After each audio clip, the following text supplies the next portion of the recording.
Hello everyone, Hindi education point YouTube channel में आप सभी का स्वागत है। इस चैनल के माध्यम से आपको यूके पीएससी तथा यूके एसएससी से संबंधित सभी परीक्षाओं की तैयारी करवाई जाती है। आप चाहे पीसीएस की तैयारी कर रहे हों या ग्रुप सी, पटवारी, लेखपाल, वीडियो, वीपीडीओ किसी भी परीक्षा की तैयारी कर रहे हों, इसमें इतिहास का जो एक पार्ट है उसमें जो सिलेबस है उसी से संबंधित यहाँ पर ये वीडियो लाई गई है। इससे पहले भी एक वीडियो आ चुकी है जिसमें सिंधु घाटी सभ्यता से संबंधित महत्वपूर्ण शॉर्ट नोट्स में आपको वहाँ पर एक ही वीडियो में उस टॉपिक को कंप्लीट कराया गया है। जैसे अभी हम बात करेंगे धार्मिक साहित्य, जिसमें हम वेद, वेदांग, सूक्त, पुराण, साथ ही साथ महाकाव्य को समझेंगे। तो वीडियो स्टार्ट करते हैं। ये वीडियो आपके लिए बहुत हेल्पफुल रहेगी क्योंकि यहाँ पर आप वन सेंटेंस टाइप के नोट्स देखेंगे जो इंपॉर्टेंट है और जो परीक्षा में कई बार पूछे जा चुके हैं या पूछे जा सकते हैं।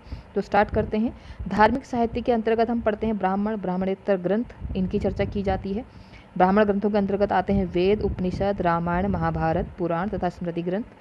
अब बात करते हैं, इसमें बौद्ध और जैन साहित्य भी हम पढ़ेंगे लेकिन आगे उसके लिए अलग से वीडियो लेके आएंगे।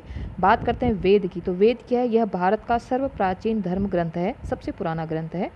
जिसके कौन है इसको नोट करेंगे। वेद के संकलनकर्ता कौन है? महर्षि कृष्णा देवपायन वेदव्यास। आप लोगों को सिर्फ वेदव्यास करके नाम याद होगा तो आप पूरा नाम याद रखेंगे, महर्षि कृष्णा देवपायन वेदव्यास। इसकी संकलनकर्ता कौन है? वेदव्यास सबको पता है तो पूर्ण नाम याद रखेंगे, महर्षि कृष्णा द्विपायन वेदव्यास को माना जाता है। प्राचीन काल के अध्ययन की समस्त जानकारी हमें वेदों से ही उपलब्ध हो पाती है। वेदों की संख्या 4 है, आप सभी जानते हैं, ऋग्वेद, यजुर्वेद, सामवेद तथा अथर्ववेद। इन चारों वेदों को ही संहिता कहा जाता है। प्रश्न होता है कि संहिता किसे कहते हैं? इन चारों वेदों को एक साथ क्या कहा जाता है? संहिता कहा जाता है। बढ़ते हैं आगे। ऋग्वेद न केवल भारतीय आर्यों की बल्कि समस्त आर्य जाति की प्राचीनतम रचना है। विद्वानों के अनुसार इसकी रचना आर्यों ने पंजाब में की थी। तो ऋग्वेद की रचना कहाँ की थी? पंजाब में हुई थी, आर्यों ने पंजाब में की थी। चारों वेदों में सर्वाधिक प्राचीन कौन है? ऋग्वेद है। पूछा जा चुका है, बहुत कॉमन सा प्रश्न है, फिर भी आप ध्यान देंगे। तो सबसे प्राचीन जो वेद है वो ऋग्वेद है, जिसमें 10 मंडल हैं, 8 अष्टक हैं और 10,600 मंत्र एवं 1028 सूक्त हैं। ये पूछा जा चुका है। कितने मंडल हैं और कितने सूक्त हैं ये कई बार पूछा जा चुका है, तो ध्यान रखेंगे। हो सकता है इस बार यह पूछ ले कि कितने मंत्र हैं, तो 10,600 मंत्र हैं, 1028 सूक्त हैं और 10 मंडल हैं। ठीक है, बढ़ते हैं आगे। ऋग्वेद का जो रचना काल माना गया है सामान्यतः 1500 ईसा पूर्व से 1000 ईसा पूर्व के बीच का माना जाता है। और इसका जो दूसरा एवं 7वां मंडल है ये सबसे प्राचीन है। आप ये ना सोचें कि जो पहला मंडल है वो प्राचीन होगा, इसका दूसरा और 7वां मंडल सबसे प्राचीन है और पहला और दूसरा 10वां मंडल सबसे बाद का है। ठीक है, ध्यान देंगे। दूसरा और 7वां सबसे प्राचीन है और पहला और 10वां सबसे बाद का है।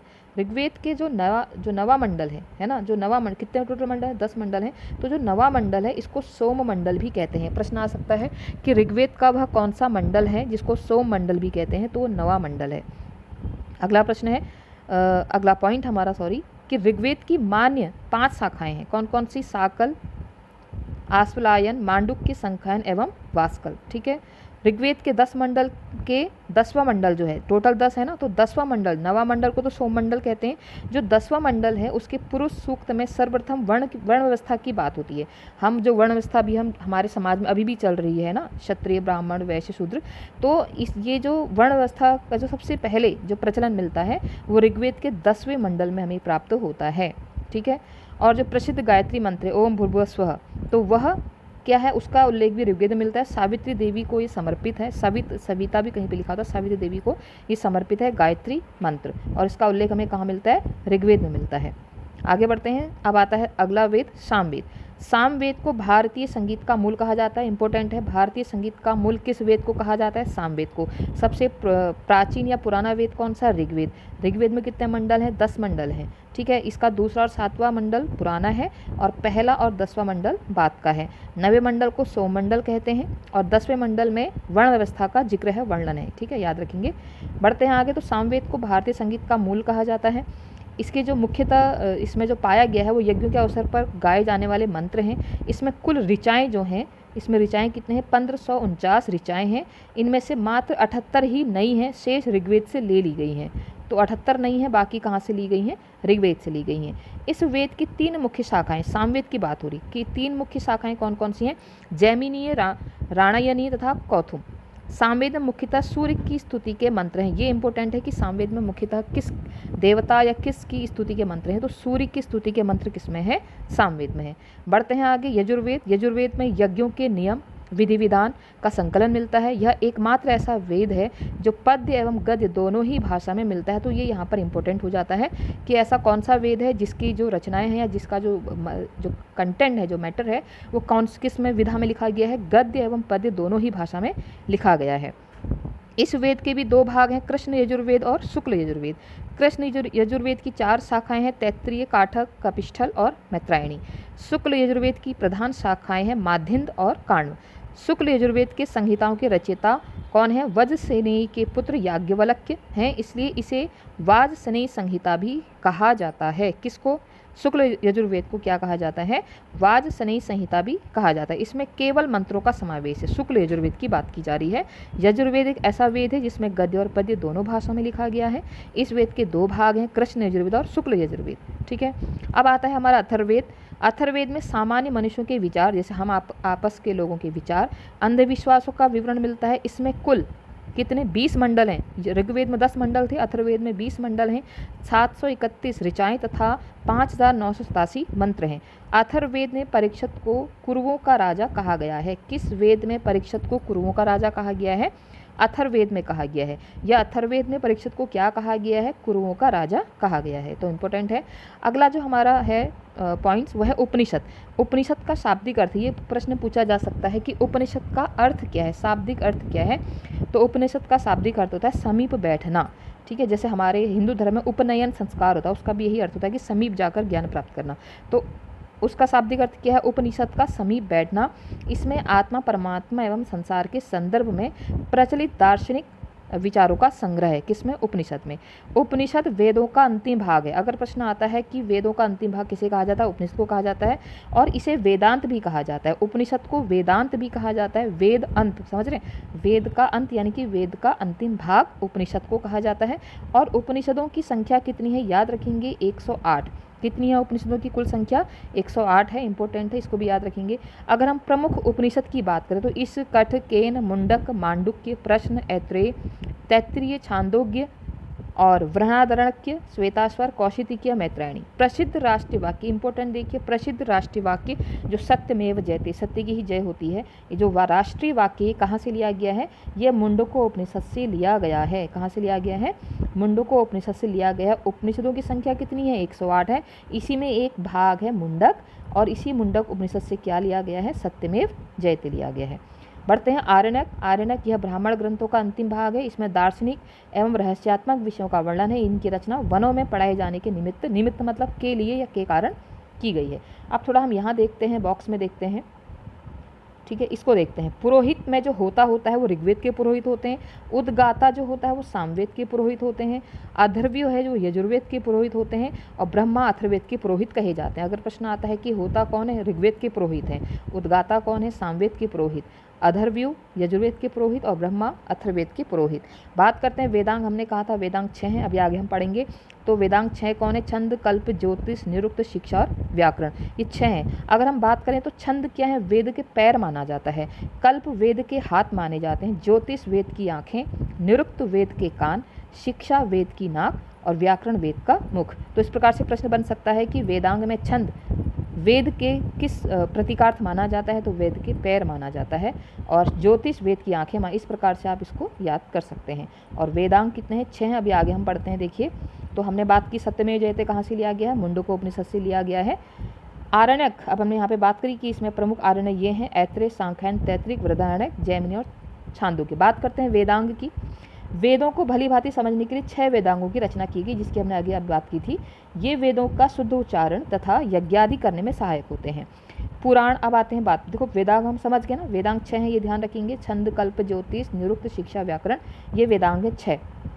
ठीक है, अब बात करते हैं पुराण। पुराण के जो रचयिता है वो कौन है, लोमहर्ष तथा उनके पुत्र उग्रश्रवा को पुराण का रचयिता माना जाता है। इंपॉर्टेंट है, याद रखेंगे, लोमहर्ष तथा उनके पुत्र उग्रश्रवा को माना जाता है। पुराणों की संख्या कितनी है, 18 है। पुराणों की संख्या कितनी, 18 है। उपनिषदों की संख्या कितनी, 108 है। ठीक है, अधिकांश पुराणों की रचना 3री-4वीं शताब्दी ईस्वी में की गई है। कब की गई है, 3री-4वीं शताब्दी ईस्वी में की गई है। बढ़ते हैं रामायण की तरफ, क्योंकि मैंने आपसे कहा इसमें महाकाव्य भी लिए गए हैं धार्मिक साहित्य में। तो रामायण ये एक आदि काव्य, आदि का मतलब होता है प्राचीन काव्य, आदि मतलब प्राचीन, बहुत पुराना, जिसकी रचना 2वीं शताब्दी के लगभग संस्कृत भाषा में की। किसने की? वाल्मीकि ने की। और प्रारंभ में इसमें कितने श्लोक थे? 6000 श्लोक थे, जो कालांतर मतलब समय के बीतते बीतते इसकी संख्या कितनी हो गई? 24,000 हो गई। अब इसे चतुर्विंशति सहस्त्री संहिता भी कहा जाता है। चतुर्विंशति मतलब 24, ठीक है, 24 सहस्त्री मतलब 1000, 24,000 संहिता भी इसको कहा जाता है, क्योंकि रामायण में अब श्लोकों की संख्या कितनी है? 24,000 है। अगर पूछें कि इसमें प्रारंभ में या सामान्य से स्टार्टिंग में ओरिजिनल कितने थे? 6000 श्लोक थे, बाद में 24,000 हो गए। महाभारत की बात करते हैं। इस महाकाव्य की रचना 4वीं शताब्दी में की गई है। रामायण की गई है 2वीं शताब्दी में, और महाभारत की गई है 4वीं शताब्दी में। इसके जो लेखक हैं वो कौन है? महर्षि व्यास जी हैं। प्रारंभ में इसमें 8800 श्लोक थे। इसको जय संहिता भी कहा जाता है। जय संहिता किसको कहा जाता है? महाभारत को कहा जाता है। रामायण को क्या कहा जाता है? चतुर्विंशति शास्त्री, ठीक है। और महाभारत को क्या कहा जाता है? जय संहिता। इसमें पहले श्लोकों की संख्या थी 8800, इसमें भी श्लोक आगे को बढ़कर कितने हो गए? 24,000। तो दोनों में ही, रामायण और महाभारत दोनों में ही 24,000 की यहाँ पर बात हो रही है। लेकिन देखिए महाभारत के अभी श्लोक और बढ़ते हैं, ठीक है। कैसे बढ़ते हैं देखिए। भारत, इसको बाद में भारत कहा जाने लगा, किसको? महाभारत को। लेकिन कालांतर में जब इसके श्लोकों की संख्या 1 लाख हो गई तो महाभारत या इसको क्या कहने लगा? सतसहस्त्री संहिता कहा जाने लगा, क्योंकि महाभारत में जो पहले श्लोक थे 8800 थे, बढ़ के हुए 24,000, फिर हो गए 1 लाख, और इसको अब क्या कहा जाने लगा? सतसहस्त्री संहिता। इसको जय संहिता भी कहा जाता है। किसको? महाभारत की बात हो रही है। रामायण में 24,000 श्लोक हैं और चतुर्विंशति सहस्त्र संहिता कहा जाता है। महाभारत का जो प्रारंभिक उल्लेख मिलता है वो मिलता है आश्वलायन ग्रह सूत्र में, ठीक है। ये कुछ सूत्र हैं और इनकी विशेषता यहाँ पर हम देख लेते हैं। कल्प सूत्र के प्रकार हैं ये। सूत्र क्या है? स्रोत सूत्र जो है उसमें यज्ञ संबंधी नियमों का उल्लेख मिलता है। ग्रह सूत्र में मनुष्यों के लौकिक तथा पारलौकिक कर्तव्य से संबंधित मिलता है। धर्म सूत्र में आपको सामाजिक, धार्मिक, राजनीतिक कर्तव्य का उल्लेख मिलता है। और शुल्भ सूत्र में बलिवेदी और अग्निवेदी का उल्लेख मिलता है। जो भी हमारे समाज में प्रचलित अभी नियम है, धर्म है, ये सारे कहीं ना कहीं इनका जो आप कह सकते हैं जो जड़ है, जो मूल है, वो यही वेद, वेदांग, सूत्र, पुराण, यही सब चीज़ें हैं। बढ़ते हैं आगे। तो महाभारत का प्रारंभिक उल्लेख कहाँ मिलता है? आश्वलायन ग्रह सूत्र में मिलता है। सूत्र क्या है? सूत्र क्या है? इस साहित्य की रचना ईस्वी पूर्व 6वीं शताब्दी के आसपास मानी जाती है। सूत्र ग्रंथों को कल्प भी कहा जाता है। अभी हमने ऊपर पढ़ा कल्प सूत्र। कल्प सूत्र ऐसे सूत्र जिनमें नियमों और विधि का प्रतिपादन किया जाता है, उसे कल्प सूत्र कहते हैं। अब बात करते हैं षड दर्शन की। षड दर्शन क्या होता है? उपनिषदों के दर्शन को भारतीय ऋषियों ने 6 भागों में विभाजित किया। जो उपनिषद थे, जो हमने उपनिषद पढ़े 108 होते हैं, है ना, 108 है ना, ठीक है। एक बार कंफर्म करते हैं कितने उपनिषद? 108 है, ठीक है। तो उपनिषद कितने? 108 हैं। तो जो ये 108 उपनिषद हैं, इनको ही भारतीय ऋषियों ने 6 भागों में इसके दर्शन को विभाजित कर दिया, जिसे षड दर्शन कहा जाता था, जिसमें आत्मा, परमात्मा, जीवन और मृत्यु से संबंधित दार्शनिकता को वर्णन किया गया है। अब है स्मृतियाँ। वेदांग और सूत्रों के बाद स्मृतियों का उदय हुआ। इसे धर्मशास्त्र भी कहा जाता है। धर्मशास्त्र किसे कहा जाता है? स्मृतियों को ही धर्मशास्त्र भी कहा जाता है। सबसे प्राचीन स्मृति कौन सी? मनुस्मृति। ये पूछा जा चुका प्रश्न है कि सबसे प्राचीन स्मृति कौन सी है? मनुस्मृति है, ठीक है। मनुस्मृति के भाष्यकार क्रमशः मेघातिथि, भारुचि, कुल्लुक, भट्ट तथा गोविंद राय। याज्ञवल्क्य स्मृति के भाष्यकार हैं अपरार्क, विश्वरूप एवं विज्ञानेश्वर। अब यहाँ पर कुछ मनुस्मृतियाँ, स्मृतियाँ और उनके वर्ष दिए गए हैं। मनुस्मृति सबसे पुरानी है, ठीक है। तो इसका जो वर्ष है 200 से 200 ईसा पूर्व। याज्ञवल्क्य स्मृति है, नारद स्मृति है, पराशर स्मृति है, बृहस्पति स्मृति और कात्यायन स्मृति। तो ये उनके वर्ष दिए गए हैं, ठीक है। आगे बढ़ते हैं। कुछ लौकिक साहित्य हम इसमें देखते हैं। लौकिक साहित्य में जैसे इसके अंतर्गत आएंगे ऐतिहासिक, अर्ध ऐतिहासिक ग्रंथ और जीवनी का उल्लेख किया गया है। जैसे हम बात करते हैं कौटिल्य की, तो कौटिल्य ने रचित है अर्थशास्त्र। पूछा जा चुका है कि अर्थशास्त्र की रचना किसने की है? कौटिल्य ने की है। और बात करते हैं यहाँ पर किसकी? ऐतिहासिक रचनाओं में कवि कल्हड़ द्वारा जो विरचित है राजत रंगणी, कश्मीरी कवि थे। इसमें अगर हम कश्मीर का इतिहास देखते हैं तो कहाँ मिलेगा? राजत रंगणी में मिलेगा। तो प्रश्न इस प्रकार आ सकता है कि कल्हड़ द्वारा रचित जो है ग्रंथ है या बुक है, पुस्तक है या काव्य है, तो राजत रंगणी है। और यहाँ पर बात करते हैं अर्ध ऐतिहासिक रचना में पाणिनि का अष्टाध्याय, ये एक व्याकरण है। कात्यायन का वृत्तिका, गार्गी संहिता, ये भी कात्यायन का है। गार्गी संहिता किसकी रचना है? कात्यायन की है। वर्तिका किसकी रचना है? कात्यायन की है। पतंजलि का क्या है रचना? महाभाष्य। पतंजलि का क्या है? महाभाष्य है। और बात करते हैं विशाखदत्त का मुद्रा राक्षस, ये भी कई बार पूछा जा चुका है। मुद्रा राक्षस किसका है? विशाखदत्त का है। और कालिदास का है मालविकाग्निमित्र आदि विशेष रूप से उल्लेखनीय है। बात करते हैं पाणिनि तथा कात्यायन के व्याकरण ग्रंथों में मौर्यों के पूर्व का इतिहास भी तथा मौर्यवीन राजनीतिक है, तो वैसे ये क्या वृत्तिका और अष्टाध्यायी है व्याकरण जो लिखे हैं पाणिनि और कात्यायन ने, लेकिन इसमें मौर्यों के पूर्व के इतिहास भी यहाँ पर थोड़ा बहुत देखने को मिलता है। वैसे ही गार्गी संहिता जो किसने लिखी है? कात्यायन ने लिखी है, लेकिन ये भी एक ज्योतिष ग्रंथ है जिसमें भारत पर होने वाले यवन आक्रमण का उल्लेख मिलता है। ऐसे ही कुछ ऐतिहासिक जीवनियाँ हैं, जैसे अश्वघोष का बुद्धचरित, बाणभट्ट का हर्षचरित, वाकपति का गौड़वहो, ये कई बार पूछा जा चुका है, वाकपति का गौड़वहो। और विल्हड़ का क्या है? विक्रमांक देवचरित, पद्मगुप्त का है नवसाह सांकचरित, जैनाकृत का है पृथ्वीराज विजय इत्यादि। तो ये हमने कुछ लौकिक साहित्य देखे, कुछ हमने धार्मिक साहित्य देखे, साथ साथ में हमने वेद, वेदांग, रामायण और महाभारत संबंधित चीज़ों को जाना। श्लोकों की संख्या का पता हमें चला, किस शताब्दी में इनकी रचना हुई है हमें पता चला, वेदांग कितने हैं, उनके नाम क्या हैं, ठीक है, राष्ट्रीय वाक्य जो सत्यमेव जयते वो कहाँ से लिया गया है। तो इस प्रकार हमने कुछ इंपॉर्टेंट प्रश्नों को, इंपॉर्टेंट टॉपिक्स पॉइंट्स को यहाँ पर देखा। वेदों के विषय में आप अच्छे से समझ सकते हैं। सामवेद में सूर्य की स्तुति के मंत्र हैं। यजुर्वेद की बात करी तो गद्य और पद्य दोनों भाषा में इसमें ये एकमात्र ऐसा वेद है, ठीक है। और यहाँ पर हमने बात की अथर्ववेद, इसमें परीक्षित को कुरुओं का राजा कहा गया। उपनिषदों की संख्या आप याद रखेंगे 108 है, और उपनिषद को वेदों का अंतिम भाग या इसे वेदांत भी कहा जाता है।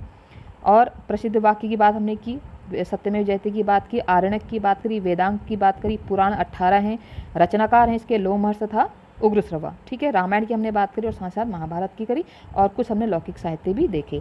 इसी क्रम में आगे भी हम जो सिलेबस से रिलेटेड टॉपिक उनको लेते रहेंगे। तो ये शॉर्ट नोट्स के माध्यम से आप कहीं ना कहीं आपका एक रिवीजन बहुत अच्छा हो सकता है। आपको यहाँ पर आप कह सकते हैं वन सेंटेंस में आपको पॉइंट टू पॉइंट आपके जो क्वेश्चन हैं वहाँ पे प्रिपेयर हो रहे हैं, नोट्स प्रिपेयर हो रहे हैं। तो ऐसे ही चैनल से जुड़े रहें।